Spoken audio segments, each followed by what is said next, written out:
Hey, I'm an excited camper. Adam Savage here in my cave for Tested with a show and tell that is pretty amazing. So I got contacted by a fan and a fellow special effects artisan named Eric Ingerson, who reached out to me and said that he had picked up a Matrix prop through a friend of a friend that had been found in a dustbin behind the special effects company that made the Matrix on Alameda, I believe. Look, it's TLDR. He found a Matrix prop, and he had been holding on to it for years, realizing that it probably should go to a good home, and he reached out to me as the potential future home of this Matrix prop. Now, I'll tell you, prop collecting in general is a lesson in disappointment. Someone you buy something from, it comes, it's not as good as you think it is. It's always just everything's never quite what you expect. When he said he had one of the guns from the Matrix, specifically the lightning gun, I must say, something like that's been kicking around for the intervening 18 years, or however long it's been since the Matrix. How long since the Matrix came out? 20 freaking years? No.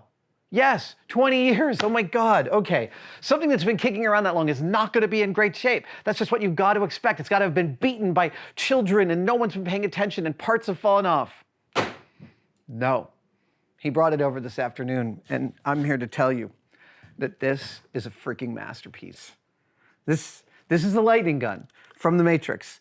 This is what Tank takes care of Cypher with. Believe it or not, you're still gonna burn, you piece of shit. This is the gun, and it's in perfect condition. Honestly, there's not a tube out of place. I have no idea what gods were smiling upon this prop when it entered Eric's sphere of influence those many years ago, but he's taken excellent care of it. He said he's actually used it as a kind of because he's done a lot of video games where people carry machine guns that are sort of in this format, so he's used this to kind of get to know the weight. Besides that, it doesn't look like it's received very much abuse at all. And the best part is, it's got a plug here. I think we should see if we can power it up. What do you think? All right. Here we go. Okay, so let's see. I already stuck a couple of things in here so I could get some purchase on it.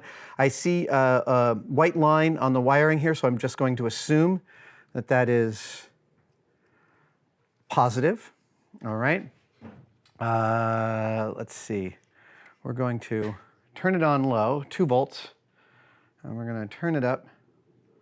Hopefully nothing goes bzzzt.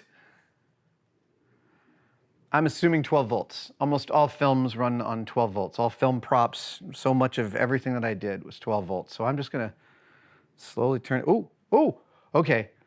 First up and foremost, I'm getting some action from the screen here. This 20-year-old LCD screen, I mean, it looked like it actually, whoa. Okay, here's the switch, right? So that's clearly a trigger switch. There's a second switch here. It's a push on, pull off. So when what?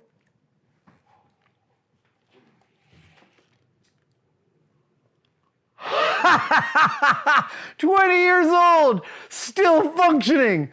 There's like a super bright halogen bulb. Okay, I'm smelling something burning, which means that bulb is probably coated in dust that I've just fried. Holy hell, I cannot believe that, like, oh, and as I pull the trigger on it, look at this, the screen kind of fuzzes. I don't know what it was supposed to do. I mean, it probably had some imagery on it. We could certainly add some. Dude, this, I am speechless. Eric, thank you. Oh my God.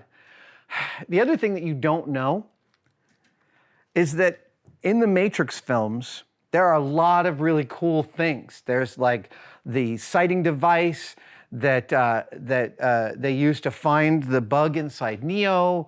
There's the chairs. I mean, all of the beautiful hardware and with the aesthetic of amazing artisan illustrator Jeff Darrow, who did so much of the key particulate production design of the Matrix. And this fits right within that aesthetic. What Eric did not know, and what I have never told people, is that seriously, This is my favorite thing from the Matrix movies. Like if you had asked me, Adam, if you met a genie and the genie said you can have one wish of a thing from the Matrix films, I would say, bring me the lightning gun. I'm beyond ecstatic about being the new caretaker of this beautiful, beautiful thing. I'm gonna put it on the bench and let Gunther take some beautiful close-up shots of it so you can glory just as I am in how gorgeous it is. Thank you. That is my show and tell. I almost forgot there's one more story with this, which is I've held this gun before. I worked on the Matrix sequels, Matrix 2 and 3, out at Building 11 on Alameda for ESC, the company that made the Matrix films, and I worked inside an office with Owen Patterson, the production designer of the Matrix, one of my all-time production design heroes. His first film is actually a great film called Bliss, an Australian film. Owen is amazing and was a fabulous boss, a fabulous supervisor, and I got a lot of stuff done with him. And at one point, I guess we've been working in the same office for about 6 months, I revealed that The Matrix was truly one of my all-time favorite films. And he was like, really? And I said, yeah. And he said, well, do you know about the gun room here? And I'm like, what? And he took me to the back of Building 11.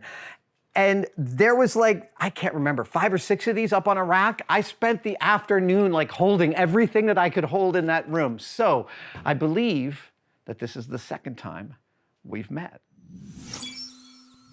Thanks for watching 100% of whatever you just watched. That's awesome. We get to add that to our completion rate. You deserve something. You deserve a t-shirt for all your hard work. Follow the link below and buy yourself a Tested official t-shirt.